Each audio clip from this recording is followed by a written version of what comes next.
Makeup டெஸ்ட்னு சொல்லுவாங்க, அதான் எடுப்பாங்க. அப்படி எடுத்ததுல ரேவதி வந்து ரொம்ப பிடிச்சிருச்சு பாரதிராஜா சார். ஏன்னா அவங்க வந்து ஒரு மாதிரி ஒல்லியா,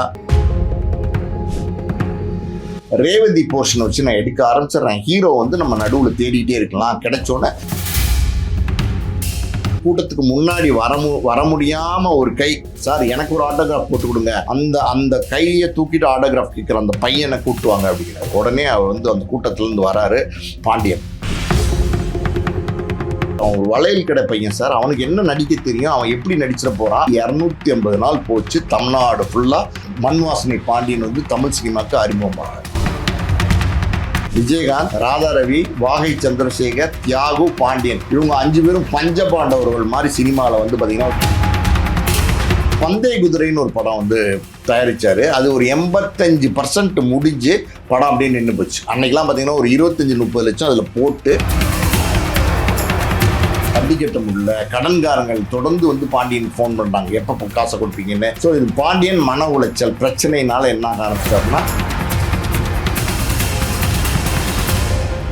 காந்த மீடியா நேயர்களுக்கு வணக்கம். நான் உங்கள் விஜயாசினி. இன்னைக்கு நம்ம கூட சினிமா விமர்சகர் மற்றும் ஆஸ்கார் மூவிஸ் ப்ரொடியூசர் பாலாஜி பிரபு சார் அவர்கள் தான் இருக்காரு. வணக்கம் சார். வணக்கம். எப்படி சார் இருக்கீங்க? சார், நம்ம ஆல்ரெடி முன்னணி நட்சத்திரம், அதாவது கருணா சாரை பத்தி பேசியிருந்தோம். அவரை பத்தி நிறைய விஷயங்களை பகிர்ந்திருந்தீங்க. அவர் மட்டும் இல்லாம அவரை தாண்டி நிறைய பேர் சினிமால வந்து சாதிச்சவங்களும் இருக்காங்க, கொஞ்ச நாள் வந்து வீழ்ந்தவங்களும் இருக்காங்க. அந்த இடத்துலதான் நம்ம இப்ப பாண்டியன் சாரை பார்க்கலாம். அவர் வந்து நிறைய பாட்டு அவரால் ஹிட் ஆயிருக்கு, படங்கள் நிறைய படம் ஹிட் ஆயிருக்கு. இப்போ அவருடைய ஒரு ஞாபகம் இருந்தாலும் அவர் எப்படி வந்தாருன்னு ஒரு ஸ்டோரி இருக்குல்ல, அதை பத்தி கொஞ்சம் சொன்னீங்கன்னா. மண் வாசனை பாண்டியன், மண் வாசனை தான் பாண்டியனோட முதல் படம். ஆக்சுவலி படம் பார்த்தீங்கன்னா பாரதிராஜா சார் வந்து மண் வாசனைன்னு ஒரு படம் ஸ்டார்ட் பண்ணிட்டாரு. அது ஒரு கிராமத்து காதல் கதை. அந்த படம் பார்த்தீங்கன்னா ரொம்ப இன்ட்ரெஸ்டிங்காக இருக்கும். அந்த லவ்வே வந்து ரொம்ப டிஃப்ரெண்ட்டாக இருக்கும். அதுக்கு வந்து புதுமுகங்களை போட்டு எடுக்கலாம் அப்படின்னு முடிவு பண்ணிட்டார். காரணம் என்னென்னா, அன்றைக்கி பாரதிராஜா சார் வந்து கிழக்கே போகும் ரயிலில் ராதிகாவை அறிமுகப்படுத்தினார், சுதாகர் அறிமுகப்படுத்தினார். அதுக்கப்புறம் புதிய வார்ப்புகளில் பார்த்தீங்கன்னா ரதி அக்னிகோத்திரின்னு ஒரு நடிகை அறிமுகப்படுத்தினார். பாரதிராஜா சார் அறிமுகப்படுத்தின எல்லாருமே வந்து ரொம்ப பாப்புலர் ஆனாங்க. புதுமுகங்களை அறிமுகப்படுத்துறதுல பாரதிராஜா வந்து ஸ்பெஷலிஸ்ட். அந்த மாதிரி இந்த மண் வாசனையிலையும் வந்து புதுமுகத்தை அறிமுகப்படுத்தலான்னு பிளான் பண்ணி ஹீரோயின் தேடுறாங்க, நிறைய ஆடிஷன் பண்ணுறாங்க. அப்போ ரேவதி வந்து வராங்க பாரதிராஜா சார் ஆஃபீஸ்க்கு. அன்றைக்கெலாம் ஆடிஷனுங்கிறது வீடியோவெல்லாம் பெருசாக ஷூட் பண்ண மாட்டாங்க, ஃபோட்டோ எடுப்பாங்க, பேசி பார்ப்பாங்க, மேக்கப் பண்ணிவிட்டு மேக்கப் டெஸ்ட்டுன்னு சொல்லுவாங்க, அதான் எடுப்பாங்க. அப்படி எடுத்ததில் ரேவதி வந்து ரொம்ப பிடிச்சிருச்சு பாரதிராஜா சார். ஏன்னா அவங்க வந்து ஒரு மாதிரி ஒல்லியாக, ஒரு ரொம்ப சின்ன பொண்ணாக, ரொம்ப நல்லா இருப்பாங்க, பார்க்குறதுக்கு ரொம்ப ஃப்ரெஷ்ஷாக லுக்காக இருப்பாங்க. அதனால் ரேவதியை வந்து ஓகே பண்ணிட்டாரு. ஹீரோ வேணும், ஒரு புதுமுக ஹீரோ வேணும். சென்னை ஃபுல்லாக தேடுறாங்க, எங்கெங்கேயோ தேடுறாங்க, நிறைய பேர் ஆடிஷனுக்கு வராங்க, யாருமே வந்து செலக்ட் ஆகலை. ஷூட்டிங் வந்து ஸ்டார்ட் பண்ணுற அந்த டைமும் வந்துருச்சு. தேனியில் தான் படப்பிடிப்பு நடந்துச்சு. பாரதிராஜா சார் சொல்கிறார், ஹோல் யூனிட் வந்து தேனிக்கு போட்டோம், நம்ம வந்து பார்த்துக்கலாம் அப்படின்னு சொல்லிட்டு யூனிட் ஃபுல்லாக தேனிக்கு போயிடுறாங்க. நடிகர்கள், நடிகைகள், டெக்னீஷியன்ஸ், ஹோல் யூனிட் போய் தேனியில் வந்து அசம்பிள் ஆயிடுறாங்க. பாரதிராஜா சார், சித்ரா லட்சுமணன் சார், இவங்கெல்லாம் வந்து காரில் வந்து கிளம்பி மதுரைக்கு போகிறாங்க. மதுரைக்கு போகும்போது பாரதிராஜா சார் சொல்கிறாரு சித்ரா லட்சுமணன் சார்கிட்ட, நாளைக்கு காலையில் வந்து தேனியில் வந்து நம்ம ஃபஸ்ட் டே ஷூட் ஸ்டார்ட் பண்ணுறோம்.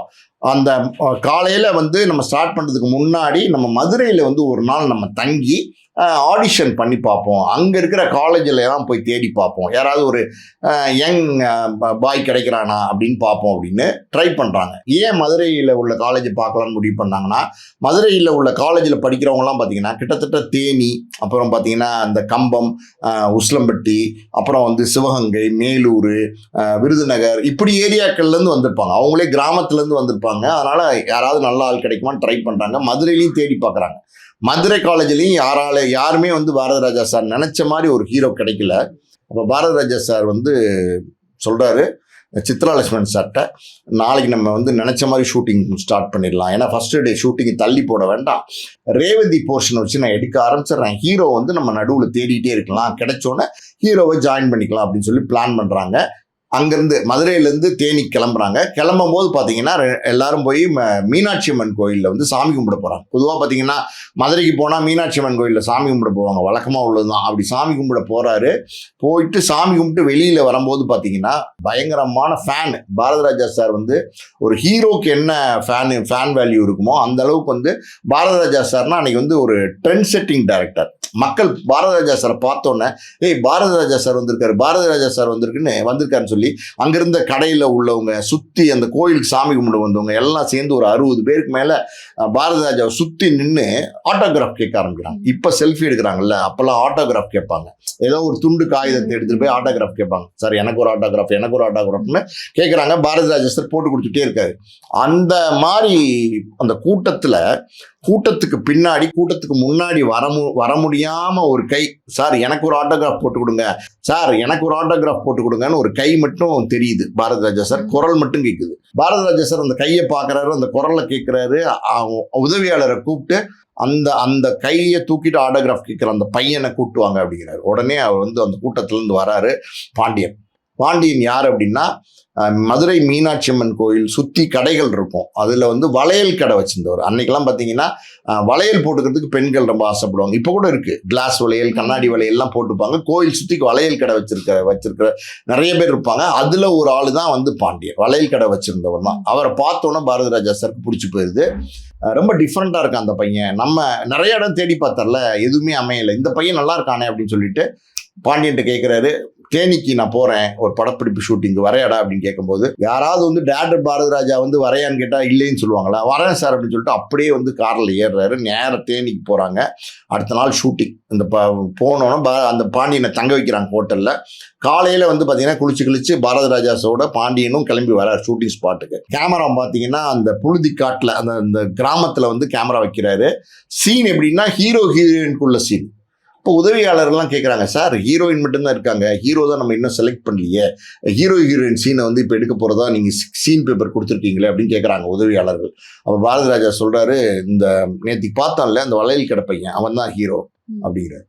எல்லாருக்கும் ஷாக்கு. அதாவது அந்த படத்தினுடைய ப்ரொடியூசர் சித்ரா லட்சுமணன், பாரதிராஜா சாருடைய உதவியாளர்கள் எல்லாருக்குமே பயங்கர ஷாக். எல்லாரும் என்ன சொல்றாங்கன்னா, சார் எப்படி சார் அவன் ஒரு வளையல் கடை பையன் சார், அவனுக்கு என்ன நடிக்க தெரியும், அவன் எப்படி நடிச்சிட போறான், அவனை ஹீரோன்னு சொல்றீங்க, ஒரு பெரிய படம், ஒரு முக்கியமான படம், இளையராஜா சார் வேற சாங்ஸ் எல்லாம் சூப்பரா போட்டு கொடுத்துருக்காரு, இந்த படத்துல போய் யாரையோ ஒரு பையனை ஹீரோன்னு நடிக்க வைக்கிறீங்களே அப்படின்னு பாரதிராஜா சார் சொல்லியிருக்காரு.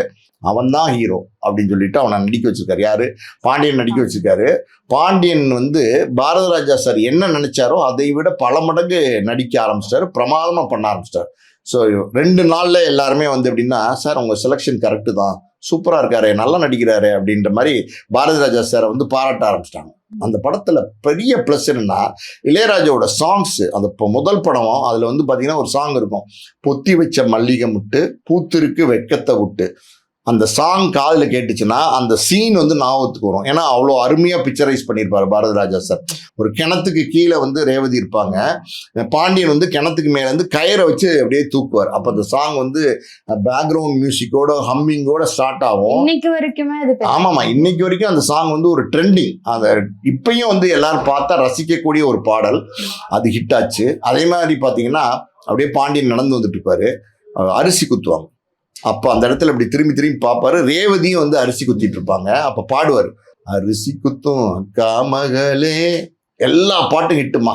முதல் படம் மண் வாசனை, அதுவே 250 நாள் போச்சு தமிழ்நாடு ஃபுல்லா.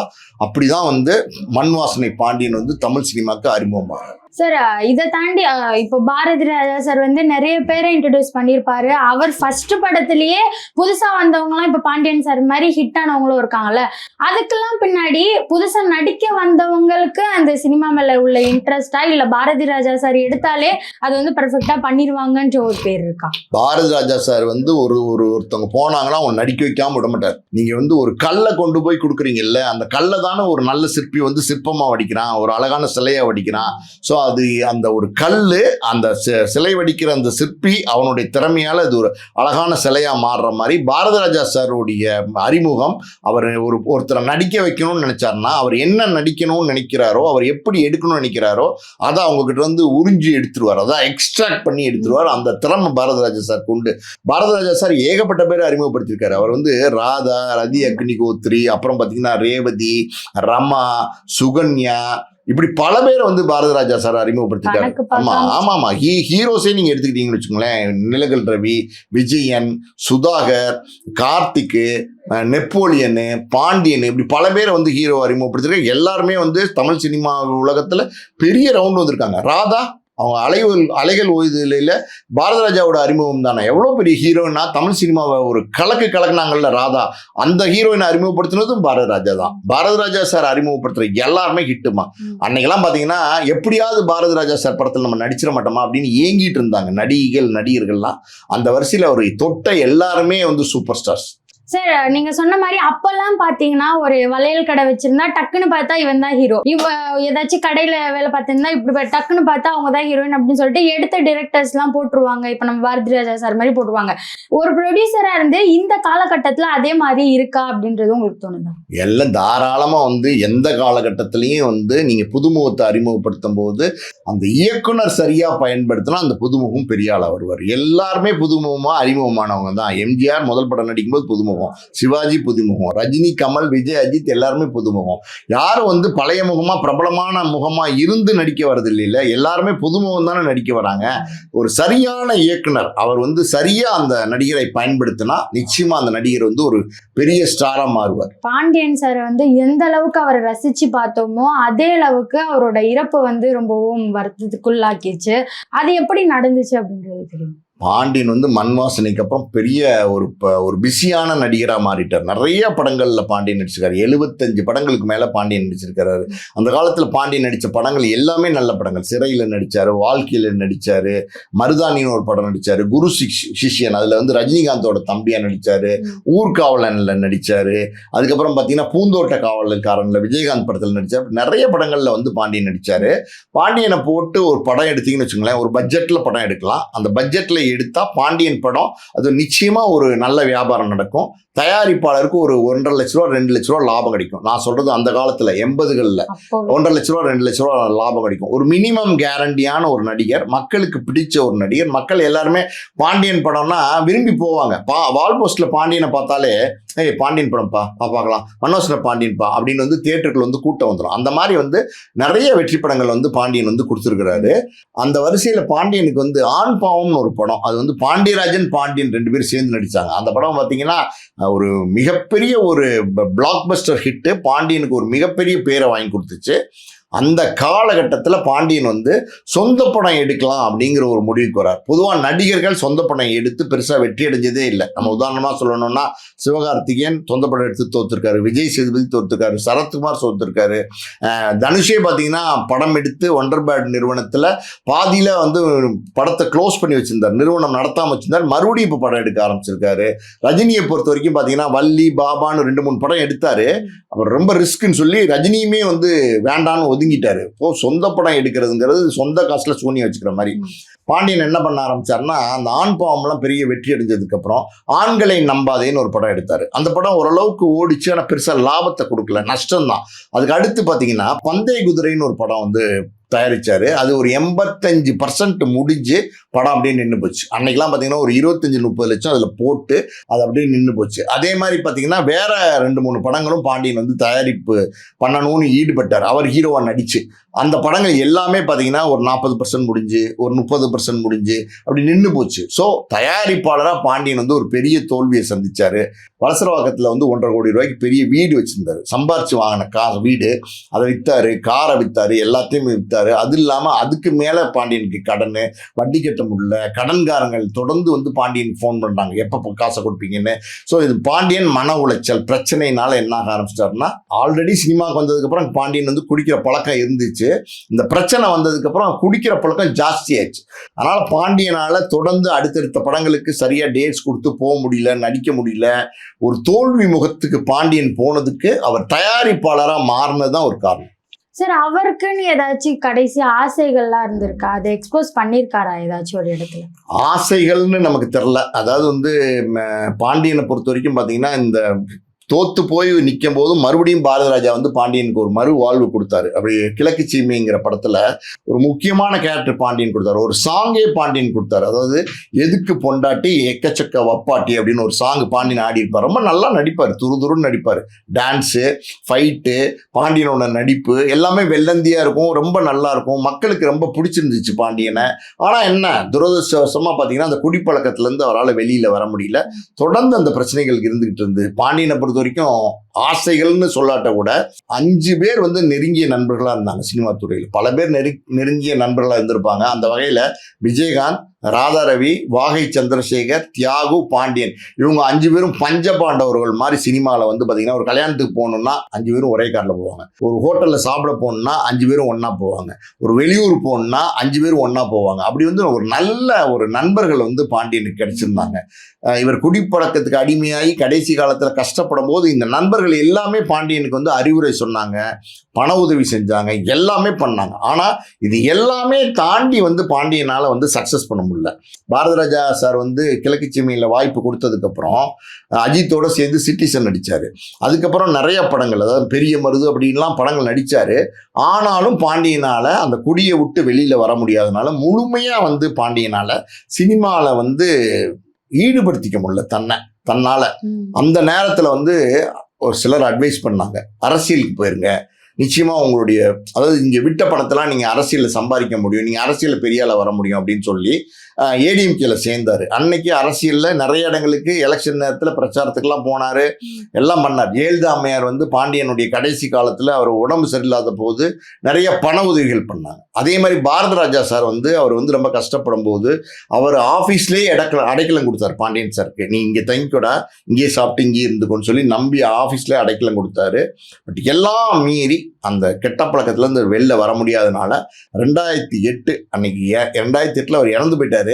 அப்போ அவருடைய வயசு வெறும் 48 தான். சினிமா சம்மந்தப்பட்ட நிறைய விஷயங்களை பகிர்ந்ததுக்கு நன்றி சார். நன்றி.